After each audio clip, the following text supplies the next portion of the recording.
ये है भारत का प्रसिद्ध नगर इलाहाबाद।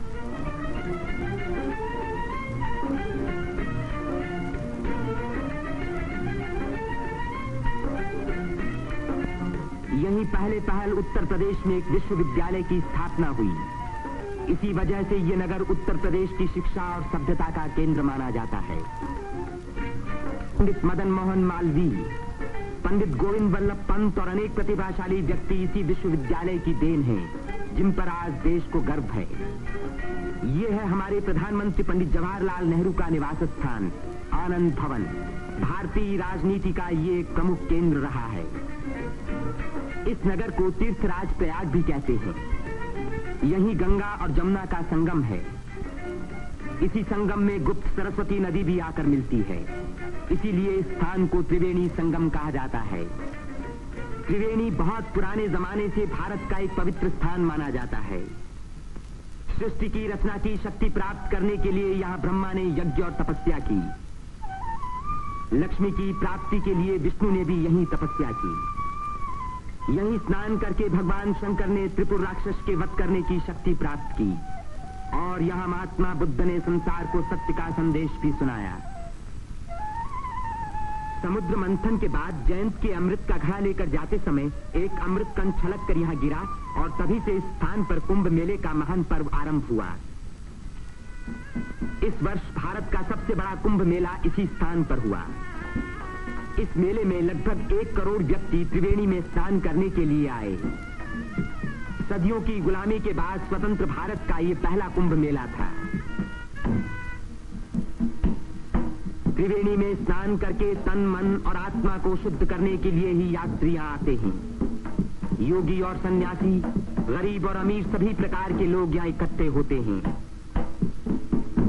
कुंभ मेले के मौके पर देश के नर नारी एक दूसरे के धार्मिक विचारों से परिचित होते हैं। धार्मिक संस्थाएं योगी और सन्यासी यौगिक क्रियाओं को दिखाते हैं।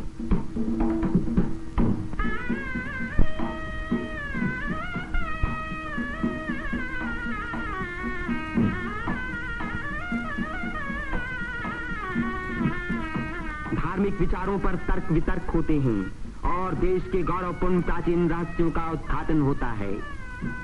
यहाँ के सुंदर दृश्य प्राचीन भारत की महत्ता की याद दिलाते हैं।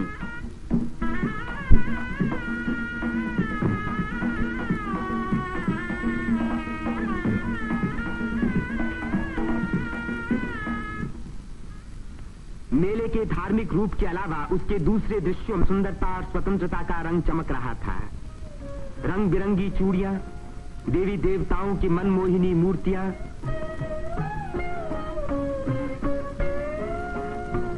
हरी जपन की मालाएं, सिंदूर और चंदन के ढेर, औरतों के साज श्रृंगार, बच्चों के खेल खिलौने, लाल बुझक्कड़ मिट्ठूनियां।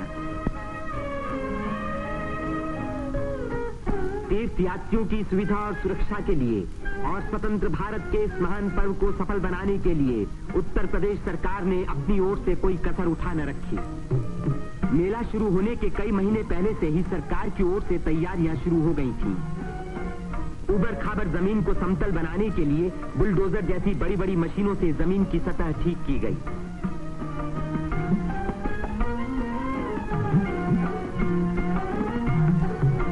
गंगा जी ने अपना किनारा 15 से 30 फुट गहरा काट दिया था, जिसके कारण यहाँ स्नान करना असंभव था। बुलडोजरों ने इन किनारों को सपाट बनाया, जिससे तीर्थ यात्री यहाँ सकुशल स्नान कर सके। जिस काम को 1000 आदमी 3 महीने में खत्म नहीं कर सकते थे, उसी को 6 बुलडोजरों ने 15 दिन में पूरा कर दिखाया।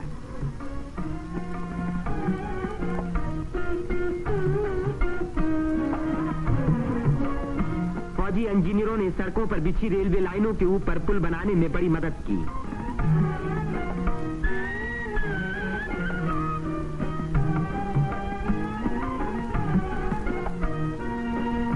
इससे रेलों के आने जाने के समय भीड़ सड़कों पर कभी न रुकी, बल्कि लगातार त्रिवेणी की ओर बढ़ती रही।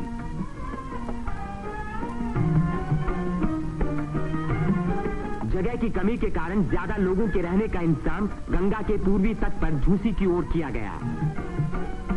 वहां से शेष मेले तक आने के लिए भारतीय सैनिकों और उत्तर प्रदेश सरकार के सार्वजनिक निर्माण विभाग ने पीपों के 6 पुल बनाए। कुंभ मेले के इतिहास में यह पहला मौका था जबकि यहां बिजली लगी। 1000 बिजली के खंभे लगाए गए, जिनके लिए 160 मील से अधिक लंबी तार लाइन इस्तेमाल हुई। उत्तर प्रदेश के स्वास्थ्य विभाग ने यहां सफाई का बड़ा अच्छा बंदोबस्त किया। चारों तरफ मशीनों से लगभग 250 मन डीडीटी का भारी छिड़काव किया, जिसके कारण मेले में मच्छरों व मक्खियों का नामो निशान बाकी न रहा। मेले के आरंभ से ही सरकार ने हैजे के टीके लगवाने का प्रबंध किया। यात्रियों को सलाह दी गई कि वे मेला क्षेत्र में आने से पहले टीके लगवा लें। कदाचित इसी व्यवस्था के कारण मेले के मौके पर कोई भी रोग नहीं फैला। इतनी भारी भीड़ भाड़ के मौके पर आमतौर से दुर्घटनाएं हो जाया करती हैं। इन दुर्घटनाओं का सामना करने के लिए उत्तर प्रदेश सरकार ने चिकित्सा एवं स्वास्थ्य विभाग की एम्बुलेंस गाड़ियों से घायल और बीमार यात्रियों को तुरंत अस्पताल पहुंचाने का पूरा प्रबंध किया। 9 अस्थायी अस्पताल डेरों में खोले गए, जिनमें 228 रोगियों को रखने का इंतजाम था। गरीब रोगियों को खाना मुफ्त में दिया गया। राशनिंग विभाग ने यात्रियों की सुविधा के लिए यह आटा, शक्कर, मिट्टी का तेल और अन्य जरूरी सामान का भारी स्टॉक जमा किया, जिससे इन चीजों की कीमतें न बढ़ पाईं। इसी प्रबंध के कारण हर व्यक्ति को सस्ते मूल्य पर अपनी इच्छा का खाना मिल सका।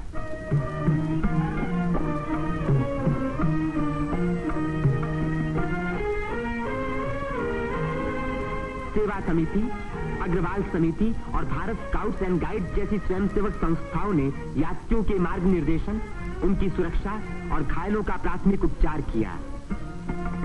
पुलिस यात्रियों के संचालन का कार्य करती रही। आने जाने के लिए अलग रास्ते रखे गए। भीड़ को काबू में रखने के लिए चलते फिरते वायरलेस सेटों का इस्तेमाल किया गया।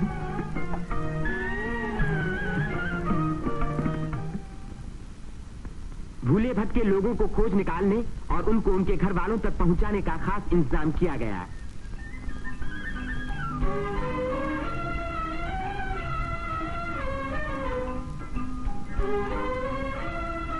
मेले में लाउड स्पीकरों का एक जाल बिछा दिया गया, जिससे भटके हुए लोगों का नाम पुकार पुकार कर उनको एक स्थान पर इकट्ठा किया गया।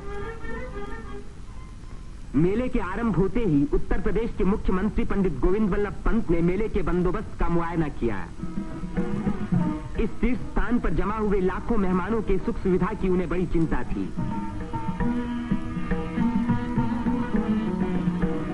उन्होंने नाव पर सवार होकर घाटों का निरीक्षण किया।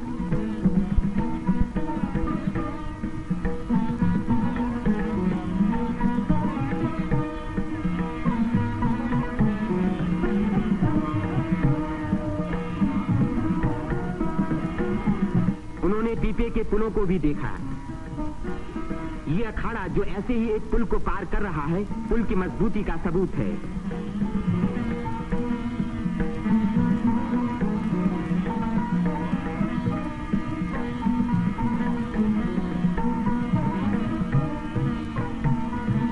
हमारे प्रधानमंत्री पंडित जवाहरलाल नेहरू ने भी मेले के इंतजाम का निरीक्षण किया। वे सड़कों पर घूमे और पुलों पर भी गए।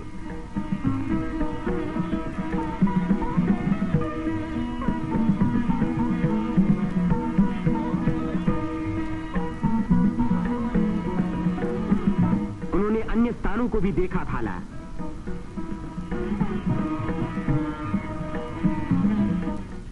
भारत के अन्य लाखों व्यक्तियों की भांति हमारे राष्ट्रपति श्री राजेंद्र प्रसाद ने भी त्रिवेणी में स्नान किया। इस दिन अपार जन समूह यहां इकट्ठा था।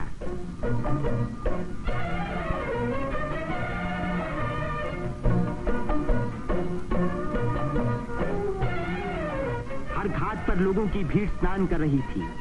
उसमें नया जोश था और नई उम्मीदें थीं।